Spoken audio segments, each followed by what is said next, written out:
Good morning students. Last lecture में बेटा हमने जो है प्रॉपर्टीज़ ऑफ कोलाइडल सॉल्यूशन कर रहे थे, जिसमें कि हम heterogeneous nature, colloidal properties, Brownian movement और टिंडल इफेक्ट कर चुके थे। Now the last property is electrical properties. तो इलेक्ट्रिकल प्रॉपर्टीज़ आपको स्टडी करवा देती हूँ कि कैसे पढ़नी है। देखो, कोलाइडल पार्टिकल जो होते हैं उनमें जनरली इधर पॉजिटिव चार्ज होता है और नेगेटिव चार्ज होता है। तो colloidal particles develop charge because when some electrolyte is added to them the particles preferentially absorb positive or negative charge and thereby developing positive or negative charge on them. Example, colloidal solution of ferric hydroxide is prepared by adding FeCl3 to boiling water. Ferric hydroxide thus obtained absorbed iron 3 positive and thus developing positive charge. The colloidal particles can also develop charge because of the friction between the particles of dispersion phase and dispersion medium, and sometimes the colloidal particles dissociate in dispersion medium and develop some charge. देखो बेटा, कहता है colloidal particle पे कोई ना कोई charge होता है, इधर पॉजिटिव हो सकता है और नेगेटिव, ठीक है, कोई भी चार्ज हो सकता है। अब चार्ज डिवेल्प कैसे होता है कि जब कोई कोलॉइडल पार्टिकल, कोई कोलॉइडल सॉल्यूशन, मतलब FeCl3 कहता है कोलॉइडल सॉल्यूशन है, इसमें हम बॉइलिंग वाटर डालेंगे तो क्या बन जाएगा बेटा, फेरिक हाइड्रोक्साइड बन जाएगा। ठीक है, जो फेरिक हाइड्रोक्साइड है वो Fe3 पॉजिटिव चार्ज जो है उस पर डिवेल्प होगा, और ये चार्ज जो है उसने किस पे से लिया होगा, इलेक्ट्रोलाइट में से लिया होगा।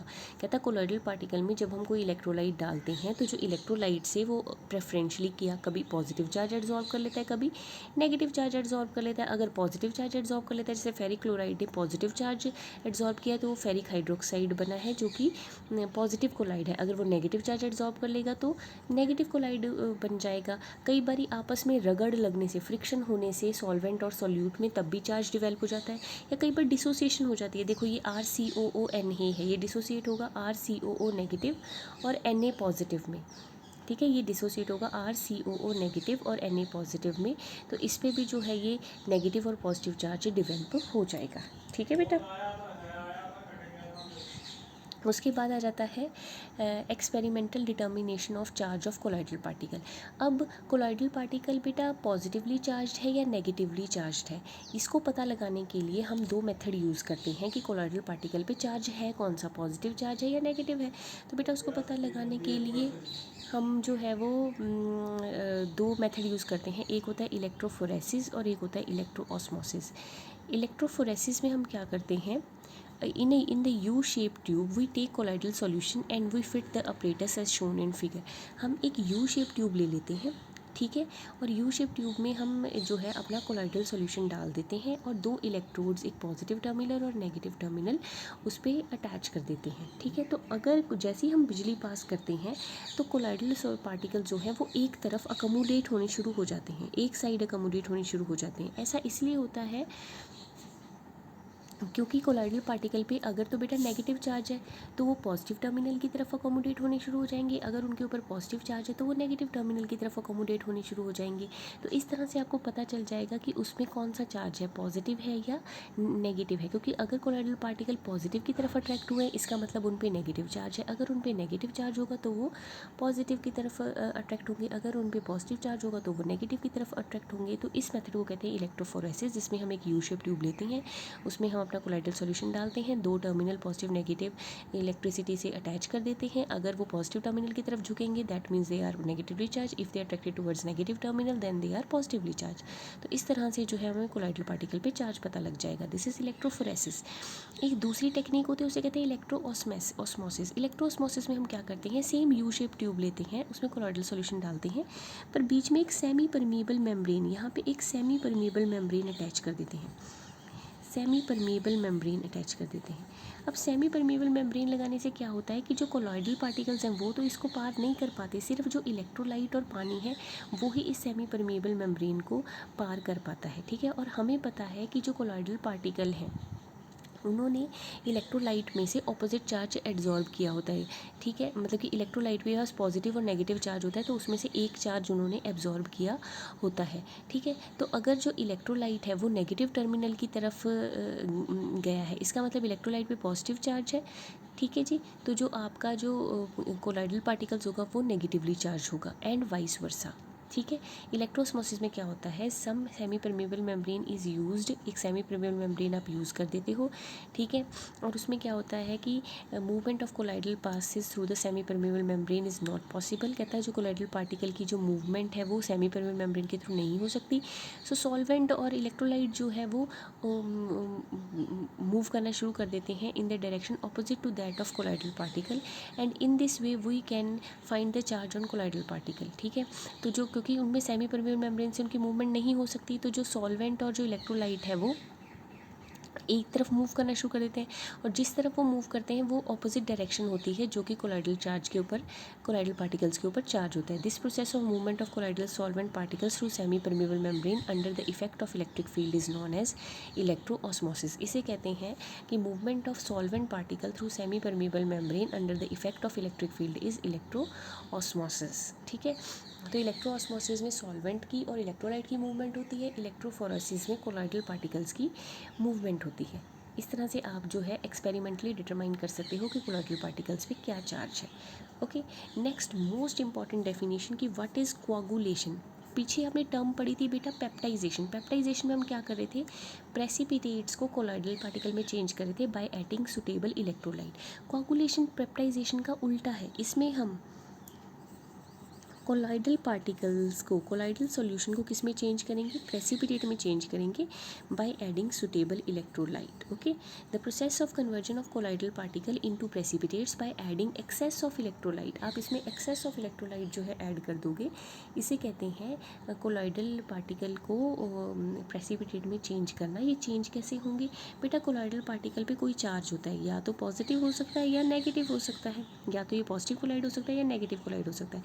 जब हम इसमें इलेक्ट्रोलाइट डालेंगे, इलेक्ट्रोलाइट पे भी पॉजिटिव और नेगेटिव चार्ज है, तो कोलाइडल पार्टिकल पे अगर पॉजिटिव चार्ज है तो वो नेगेटिव एब्जॉर्ब कर लेगा, अगर नेगेटिव चार्ज है तो वो पॉजिटिव एब्जॉर्ब कर लेगा। तो इस तरह से जो है कोलाइडल सॉल्यूशन क्या हो जाएगा, न्यूट्रल हो जाएगा, और जैसे ही वो न्यूट्रल हुआ वो किस में चेंज हो जाएगा, प्रेसिपिटेट्स में, क्योंकि कोलाइडल पार्टिकल जो हैं वो कभी भी न्यूट्रल नहीं होते, वो प्रेसिपिटेट में चेंज हो जाते हैं जैसे ही वो न्यूट्रल हो जाए।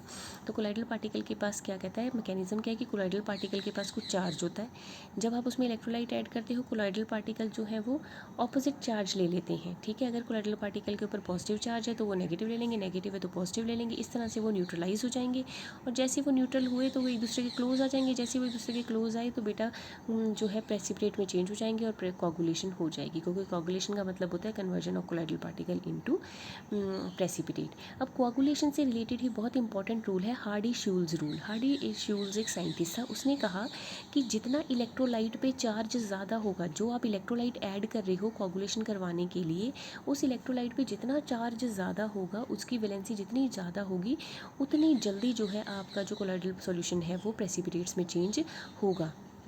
मैं आपको एक एग्जांपल देती हूँ। According to Hardy Schulze rule, when an electrolyte is added to colloidal solution containing colloidal particle, ठीक है, तो to provide opposite charge to neutralize the colloidal particle, ठीक है। जब आप कहते हैं इलेक्ट्रोलाइट ऐड करते हो कोलाइडल सॉल्यूशन में ताकि जो कोलाइडल सॉल्यूशन जो है ऑपोजिट चार्ज एब्जॉर्ब करके न्यूट्रलाइज हो जाए, तो वो किस पे डिपेंड करता है कि जो आपने इलेक्ट्रोलाइट डाला है उसकी वैलेंसी जितनी ज़्यादा होगी, more the valency of the ion of electrolyte greater will be the coagulating power. For example अगर मैं पॉजिटिव कोलाइड में देखूँ तो ये है पॉजिटिव कोलाइड को कोगुलेशन करने के लिए हमें नेगेटिव इलेक्ट्रोलाइट चाहिए, तो नेगेटिव इलेक्ट्रोलाइट देखो यहाँ पे CN6 4 नेगेटिव, यहाँ पे PO4 3 नेगेटिव, इसमें सल्फेट 2 नेगेटिव, तो 4 नेगेटिव की सबसे ज़्यादा पावर होगी, फिर 3 नेगेटिव की, फिर 2 नेगेटिव की, और फिर 1 नेगेटिव की। तो जितना चार्ज ज़्यादा होगा उतनी जो है पावर ज़्यादा होगी।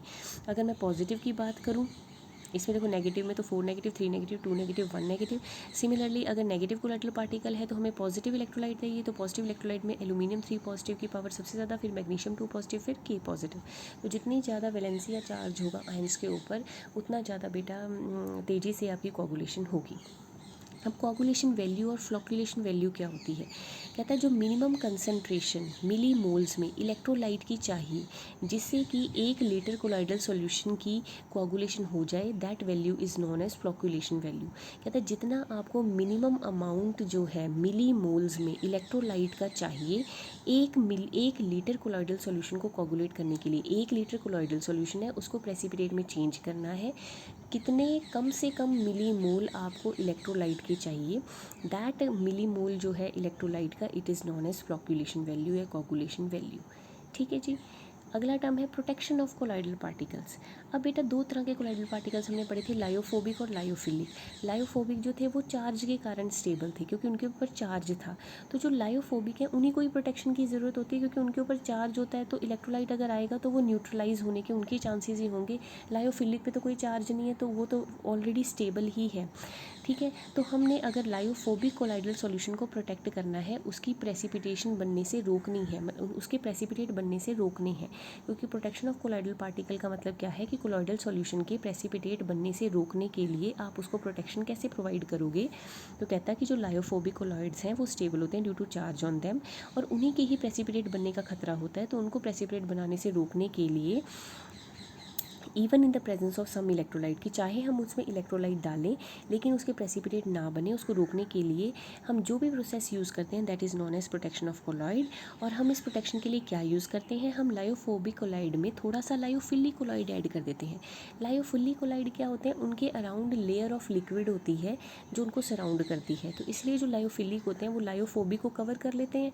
लायोफोबिक को जब कवर कर लेते हैं तो जो लायोफिलिक के अराउंड तो पानी की लेयर है जिसके कारण वो स्टेबल है। अब उन तक जो है इलेक्ट्रोलाइट पहुंच नहीं पाता because these are stable due to layer of liquid around them.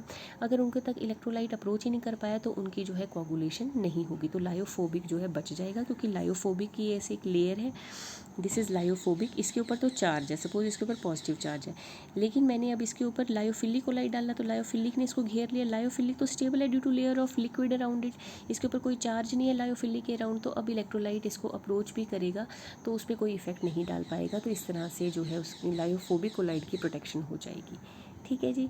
अगली मोस्ट इंपॉर्टेंट डेफिनेशन की व्हाट इज़ गोल्ड नंबर, ये 1 नंबर में डेफिनेशन आपको आती है। गोल्ड नंबर किस साइंटिस्ट ने दिया था, जिगमोंडी ने दिया था।